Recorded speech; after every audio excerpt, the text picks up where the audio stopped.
2003 साली जेव्हा मी परीक्षक म्हणून होतो ढोलकीच्या तालावर, तेव्हा मी ते गाणं आणलं होतं आणि त्या गाण्याचा मुळातच कॉन्सेप्ट होता कथक आणि लावणी.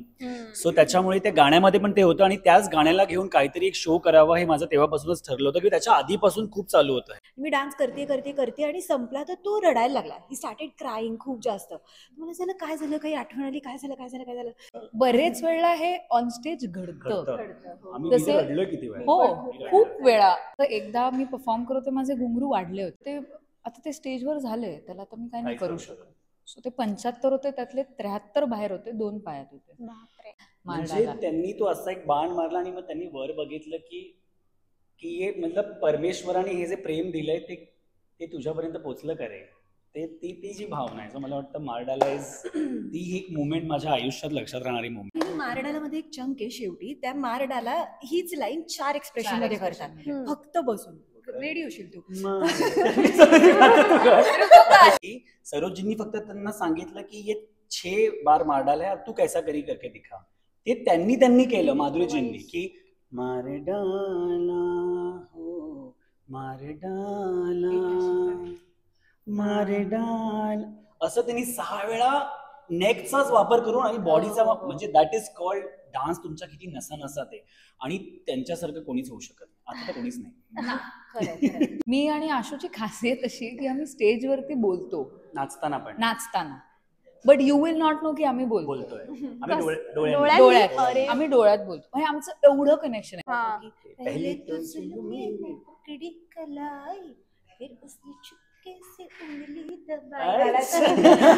माझी आई जिथे काम करते मी खूप हुशार पण आहे.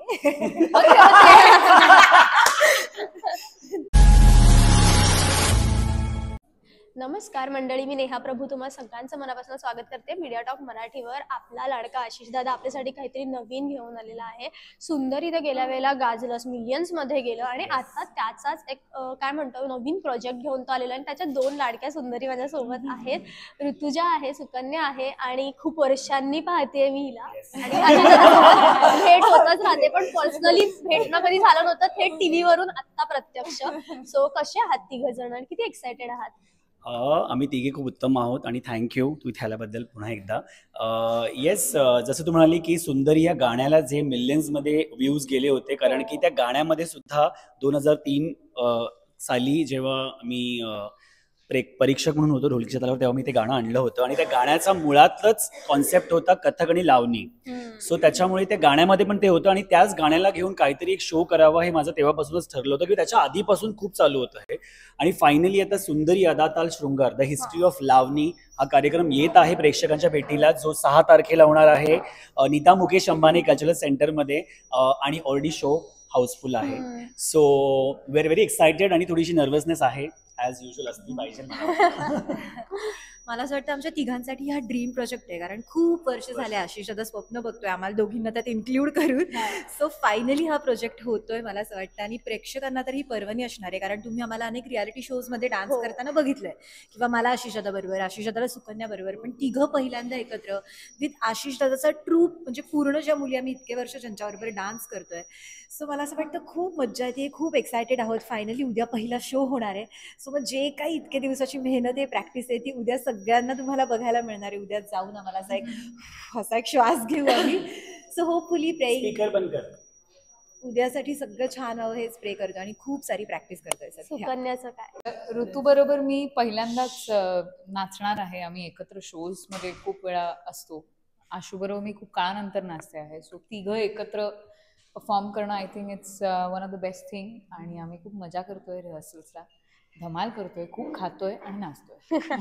बरं, आशू दादाकडनं अदा ताल शृंगार आणि तो ज्या पद्धतीने भारी पद्धतीने बोलतो आणि ती कॉम्प्लिमेंट मिळणं फार मुश्किल असतं. आता अर्थात तो खऱ्या आयुष्यात तसं करत नसेल, पण त्यांनी करणं म्हणजे काय म्हणतो आपण, एखाद्याने बरं म्हणणं पण आपण काहीतरी भारी केल्यावर बरं म्हणतात. आशू दादा कसा आहे त्या बाबतीमध्ये, की तुम्ही कुठल्या लेवलला तो तुला बोलतोय? खूप भारी बोलतो का? खूप कौतुक नाहीच करत? म्हणजे ते मला डान्सर समजतात आणि ते माझं कौतुक करतात. त्यांना माझ्या कौतुकाचं काही घेणं देणं नाही. म्हणजे मी नाचत असतो, नाही असतं ऑफकोर्स, पण त्यांचं असं असतं की हा ते मला बघतात, पण एक आहे ते मला ऑब्झर्व करतात आणि मग ते तसंच्या तसं करण्याचा प्रयत्न करतात, पण त्यांना ते अपेक्षित खूप कमी असतं की मी त्यांना काहीतरी बोलेल, म्हणजे त्यांना ती अपेक्षा नाहीये की हा बोललाच पाहिजे. हिला खूप असतं, ऋतुजाला असतं. नाही, मला आठवत आहे आम्ही इंडिया बेस्ट डान्सरला आमचा गणपतीचा वीक होता, मी प्रॅक्टिस करत होते, आशिषदादाच्या पायाला लागलं होतं म्हणून तो खुर्चीत बसला. मी डान्स करते करते करते आणि संपला तर तो रडायला लागला. ही स्टार्टेड क्राईंग खूप जास्त. मला झालं काय झालं, काही आठवण आली, काय झालं काय झालं काय झालं. तो म्हणाला आज तुला नाचताना बघून मला इतकं छान वाटतं की मी जे काही तुला द्यायचा प्रयत्न करतोय तू करेक्ट रूपात ते घेतेस. सो आय एम व्हेरी, तो म्हणाला आय एम व्हेरी हॅपी की मी जी कला पुढे नेण्याचा प्रयत्न करतोय ना ते आता मला थोडं थोडं तुझ्यात दिसायला लागलंय. सो मला असं वाटतं मला ती त्याच्याकडनं मिळाली सगळ्यात मोठी कॉम्प्लिमेंट होती. सुकन्याच्या बाबतीत काय? आमच्या बाबतीत असे खूप इन्सिडेन्सेस आहेत. It's not just once. कारण आम्ही मी आणि आशूची खासियत अशी आहे की आम्ही स्टेजवरती बोलतो नाचताना, but you will not know की आम्ही बोलतोय.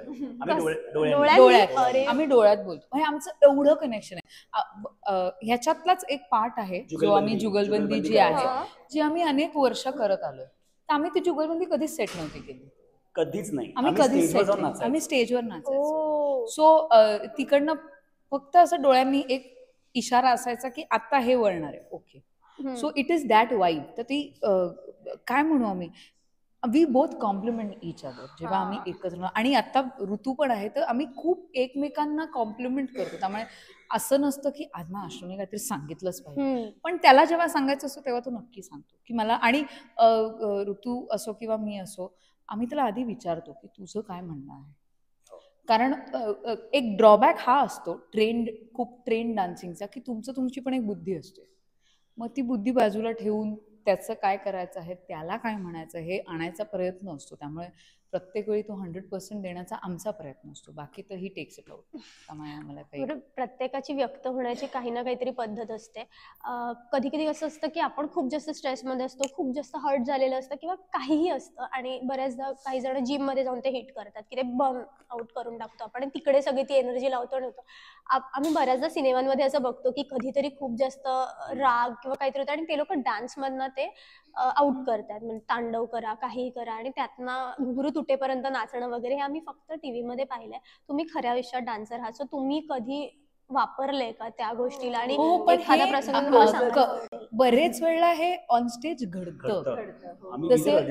हो, खूप वेळा असं होतं की तुम्ही त्या पॉइंटला पोहोचता. असं माझं एकदा मी परफॉर्म करत होते, माझे घुंगरू वाढले होते म्हणजे वाढले होते. तर ते आता ते स्टेजवर झाले, त्याला तर मी काय नाही करू शकत. सो ते 75 होते, त्यातले 73 बाहेर होते, 2 पायात होते. सो मग ते करता. सो अशा खूप गोष्टी होतात आणि त्या खूप पर्सनल एक्सपिरियन्स, ती पर्सनल अटॅचमेंट असते. कारण शेवटी नृत्य ही सेवा आहे आणि ती जेव्हा तिथे पोहोचते तेव्हा तुम्ही त्या पॉइंटला जाता, ते होतच. ते वेगवेगळ्या प्रकारे इमोट होतं. पण तिघांच्या बाबतीत म्हणायचं तर we 3 are very emotional people. तर आमच्या डोळ्यात पहिलं पाणी. हो, मला वाटतं की आम्ही तिघं आजपर्यंत जे नाचतोय ते प्रेक्षकांना का आवडतंय, कारण की कदाचित आम्ही नाचताना परमात्मा गाठण्याचा प्रयत्न करतो. कारण की परमात्मा जेव्हा तुम्ही गाठायचा प्रयत्न करतात तेव्हा तुम्ही त्या इमोशन्समध्ये इतके वाहून जातात की समोरचा प्रेक्षक सुद्धा वाहून जातो. आणि म्हणून मला वाटतं आम्ही तिघं या प्रोजेक्टवरती आहोत. कारण की मी या दोघींनाही जे काम करताना आजपर्यंत बघितलं किंवा माझ्याकडून ज्यांना मी जे काही शिकवलंय ते तितक्याच मनापासून करतात जितक्या मनापासून मी करतो. आणि जसं तू म्हणाली की इमोशन्स एक्सप्रेस करण्याचा जरिया जर आमचा काही असेल तर तो रंगमंच आहे. आणि ते 3 किंवा 4 मिनिटं जे आमचे डान्सचे आहेत त्याच्यामध्ये आम्ही आमचे सगळे इमोशन मांडतो, मला असं वाटतं. बरं, एक आयुष्यामध्ये पहिल्यांदा कधीतरी आपल्याला कळतं ना की मला डान्स आवडतोय किंवा मला कोरिओग्राफी आवडते, मी परफॉर्मर बनू इच्छितोय.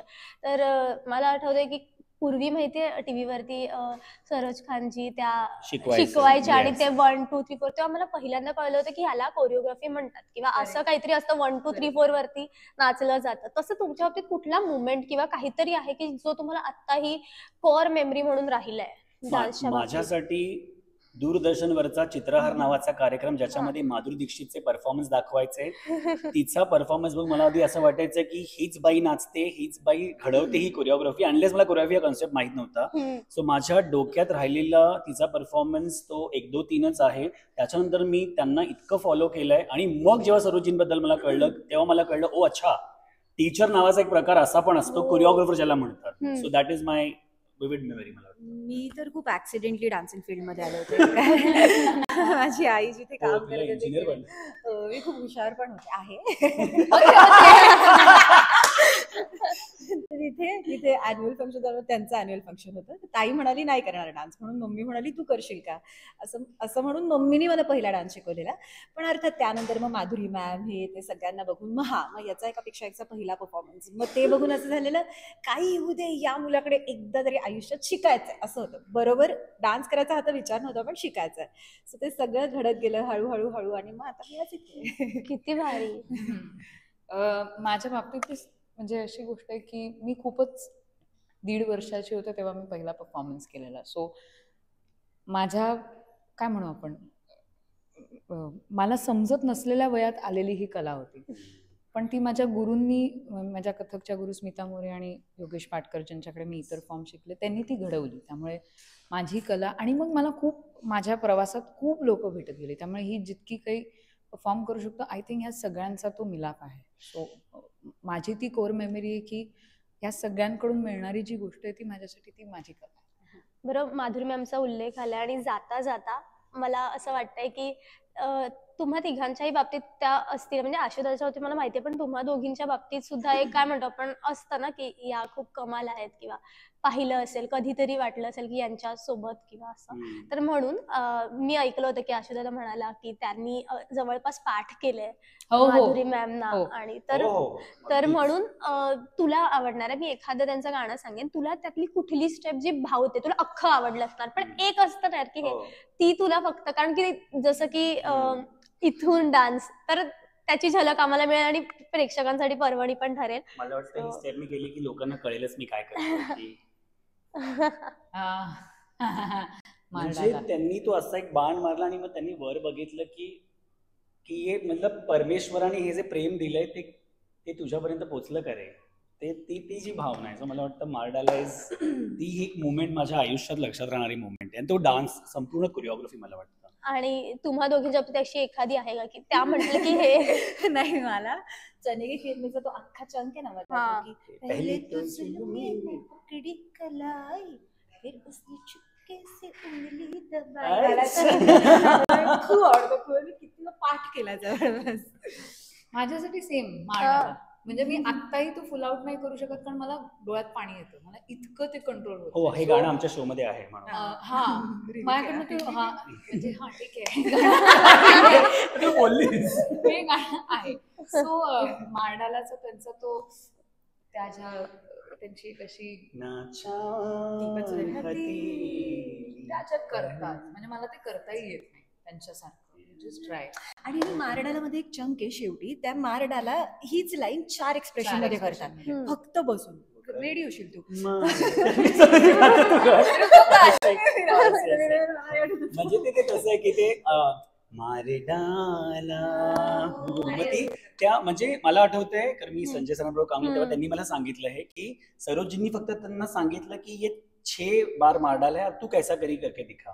ते त्यांनी केलं माधुरीजींनी की मारडाला हो मारडाला मारडाल, असं त्यांनी 6 वेळा नेकचाच वापर करून आणि बॉडीचा, म्हणजे दॅट इज कॉल्ड डान्स. तुमच्या किती नसात आहे, आणि त्यांच्यासारखं कोणीच होऊ शकत नाही, आता तर कोणीच नाही.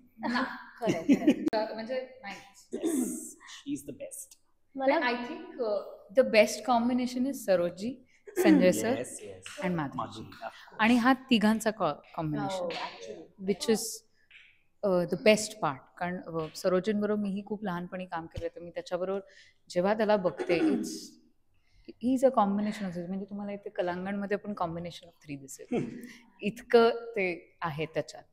So which is a very beautiful thing about him.